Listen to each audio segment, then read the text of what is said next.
देश की जनता को एक नागरिक होने के नाते आह्वान करना चाहती हूं। एक विदेशी ताकत जिसके केंद्र बिंदु में है एक व्यक्ति जिनका नाम है जॉर्ज सोरोस। उन्होंने ऐलान किया है कि वो हिंदुस्तान के लोकतांत्रिक ढांचे पर चोट करेंगे। उन्होंने ऐलान किया है कि वो प्रधानमंत्री मोदी को अपने वार के मुख्य बिंदु बनाएंगे। उन्होंने ऐलान किया है कि उनके चलते वो हिंदुस्तान में अपनी विदेशी ताकत के अंतर्गत एक ऐसी व्यवस्था बनाएंगे जो हिंदुस्तान के हितों का नहीं बल्कि उनके हितों का संरक्षण करेंगे। आज देश की आवाम को मैं अपील करना चाहती हूं, चाहे आप व्यक्ति हो, चाहे आप संगठन हो, चाहे आप राजनीतिक दल हो, हिंदुस्तान ने वर्षों वर्ष तक एक लोकतांत्रिक व्यवस्था में अपनी सरकार को चुना है। जॉर्ज सोरोस का यह ऐलान कि वो हिंदुस्तान में मोदी को झुका देंगे, हिंदुस्तान की लोकतांत्रिक ढांचे से चुनी हुई सरकार को ध्वस्त करेंगे, उसका मुंहतोड़ जवाब हर हिंदुस्तानी को देना चाहिए। यह हम सबको ज्ञात है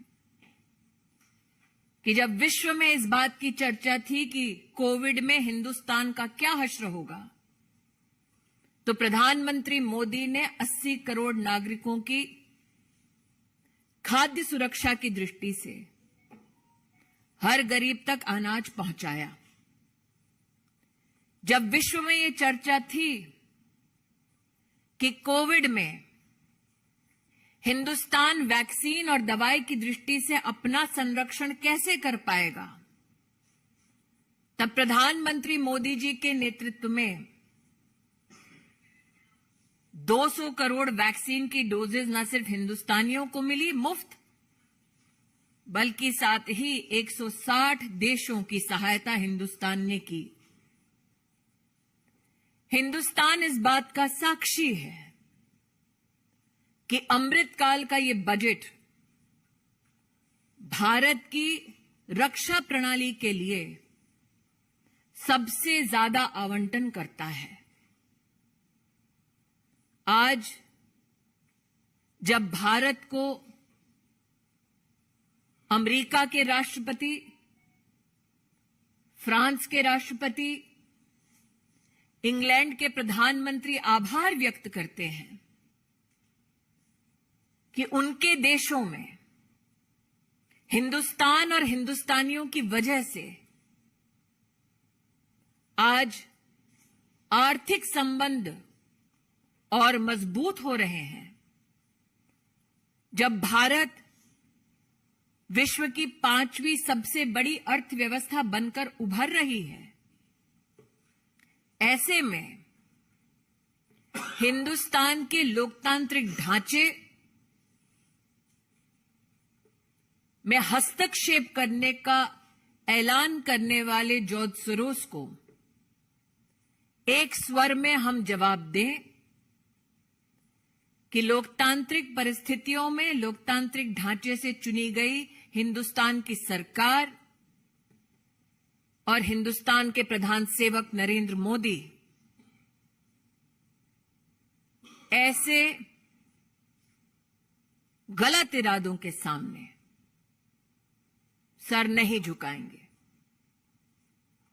जब जब हिंदुस्तान को चुनौती दी गई, हमने विदेशी ताकतों को पहले भी हराया है, आगे भी हराते रहेंगे।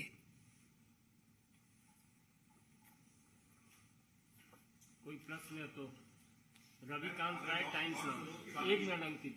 रविकांत, आपको क्या लगता है कि भारत सरकार और भारत के देखिए, ये मात्र छवि को धूमिल करने का दुस्साहस नहीं है। अगर आप उस वाक्य को बड़ी बारीकी से सुने, वो सत्ता परिवर्तन की बात करते हैं, तो आप इसको मात्र इमेज से इसका संबंध ना जोड़ें। हिंदुस्तान की लोकतांत्रिक व्यवस्था को ध्वस्त करने का ऐलान किया गया है। अंकित गुप्ता एबीपी। जॉर्ज सोरोस की बात करें तो इससे पहले भी प्रधानमंत्री नरेंद्र मोदी के ऊपर जो हमलावर रहे हैं, वो लगातार कहते रहे कि प्रधानमंत्री हिंदू राष्ट्र बनाने की बात करते हैं। पिछले 3-4 सालों से उनके इस तरीके के बयान दुनिया के तमाम नेताओं के लिए, तो आखिर मकसद क्या है? और भारत में भी कुछ पार्टीज हैं जो लगातार वो ये कह रही है कि अंतर्राष्ट्रीय साजिश हो रही है देश में विपक्ष के खिलाफ इस तरीके से। मैं इतना ही कहना चाहूंगी, उनके अगर अपने शब्दों को आप देखें तो वो चाहते हैं कि उनकी विदेशी व्यवस्था को जो सरकार सहयोग कर दे, ऐसी सरकार हिंदुस्तान में उचित है। नरेंद्र मोदी जी का बार बार और हिंदुस्तानियों का बार बार यह कथन रहा है कि हमारी सरकार हमारे हितों का संरक्षण करेगी, हमारी सरकार हमारी व्यवस्थाओं को सुदृढ़ करेगी, और हम ह्यूमन सेंट्रिक ग्लोबलाइजेशन में विश्वास करने वाले देशवासी हैं। लेकिन जॉर्ज सोरोस का जो ऐलान हुआ है, वो ऐलान आप निश्चित रूप से बारीकी से समझें। वो हमारी डेमोक्रेसी को ध्वस्त करने का ऐलान मात्र इसलिए करते हैं ताकि उनके हैंड पिक्ड लोग सरकार चलाएं।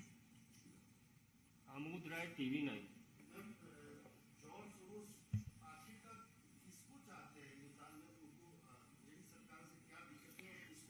मैं आमोद जी आपका ध्यान आकृष्ट करूं, जैसा कि यहां एक पत्रकार ने कहा कि ये पहला कटाक्ष नहीं है नरेंद्र मोदी पर, और प्रधानमंत्री मोदी ने बार बार कहा कि उन पर कटाक्ष करेंगे, उन पर वार करेंगे तो वो सहन करने की शक्ति रखते हैं, लेकिन हिंदुस्तान पर वार ना वो स्वीकार करेंगे, ना कोई हिंदुस्तानी स्वीकार करेगा।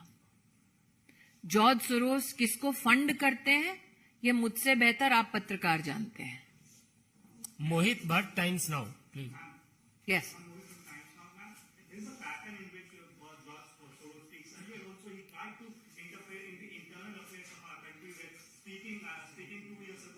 Stated that PM Modi has put on punitive restrictions on people of Kashmir. He talked about it, how the government is trying to take over the citizenship, and now he says that Adani vote will bring the downfall of PM Modi. He's interfering into the internal affairs, and now he sees the Congress party leaders are coming out and supporting the statement that is being given by him. I will only say this. Any political organization that seeks to serve the interest of India will stand in solidarity with India and against George Soros. Any political organization that matches steps with George Soros will stand exposed in front of the Indian electorate. Yes, it is true that George Soros has not only attacked Prime Minister Modi, he has attacked the intention and the will of the Indian Parliament. That now he seeks to attack democratic processes in India is an issue I find no political organization that is constitutionally steeped in protecting Indian interest can support. Thakur Ravindra Singh, Zee news.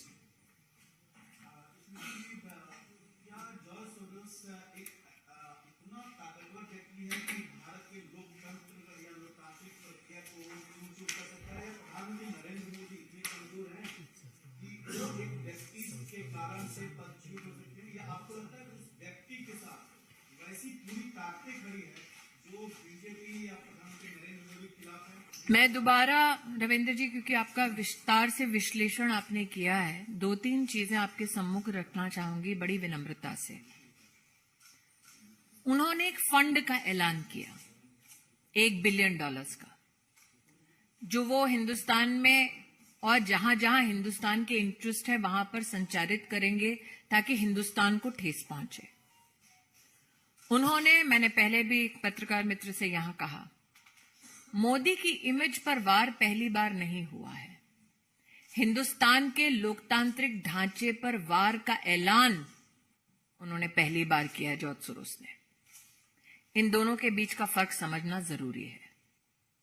और मैं पुनः कहती हूं, भाजपाई हूं इसलिए नहीं, हिंदुस्तानी हूं इसलिए कि एक विषय है जिस पर किसी भी राजनीतिक दल का किसी और राजनीतिक दल के साथ मतभेद नहीं हो सकता, क्योंकि ये आक्रमण, this war is trying to be mounted against India, and what stands between that war and our country's interests is prime minister Modi.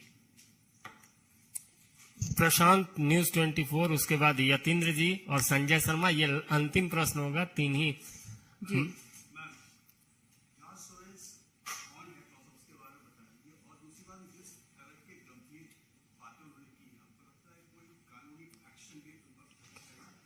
मैं इतना ही कहूंगी कि क्योंकि मैं किसी एजेंसी की प्रतिनिधि नहीं हूं, इसलिए एजेंसीज की ओर से नहीं कहना चाहूंगी।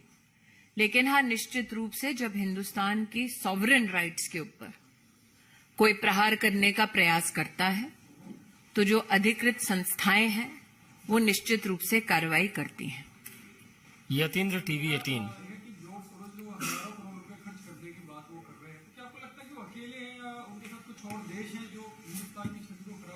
मैं इतना ही कहूंगी कि जिन जिन को वो पैसा पहुंचाते हैं, ये उनके लिए संदेश है कि आप चाहे इन इरादों के साथ वो पैसा प्राप्त करते हो कि आप हिंदुस्तान को कमजोर कर देंगे, लेकिन हिंदुस्तान नरेंद्र मोदी के नेतृत्व में ना कमजोर होगा, ना झुकेगा, बल्कि आगे ही बढ़ता जाएगा। अंतिम प्रश्न है लोकमत से संजय शर्मा।